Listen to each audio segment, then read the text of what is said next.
अच्छा, किसी को बीमार करने वाला आज मैं एक अमल बताने लगा हूँ, बहुत ही आसान अमल है।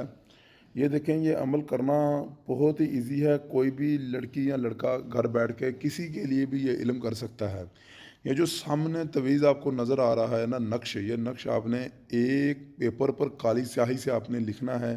लिखने के बाद आपने एक बर्तन लेना, उसमें पानी डालकर उसे चूल्हे के ऊपर आपने रख देना है। उस पानी को गर्म होने देना है, गर्म होने के बाद उस तवीज़ को उस पानी में डाल देना है और जिस बंदे का आप तसव्वुर करेंगे ना, तो वो शख्स मतलब बीमार होना शुरू हो जाएगा। ये पानी गर्म ही रहना चाहिए। बाद में इस पानी समेत तवीज़ समेत आपको इस बोतल में डाल देना है और किसी जगह पर आपने इसे रख देना है। अगर उस बंदे को ठीक करना हो तो ये तवीज़ पानी से बाहर निकाल कर आपने जला देना है, तो वो बंदा ठीक हो जाएगा, या नहर में फेंक दे फिर भी वो ठीक हो जाएगा। लेकिन जब तक उस गर्म पानी में ये तवीज़ रहेगा या उस पानी में रहेगा तो वो बंदा बीमार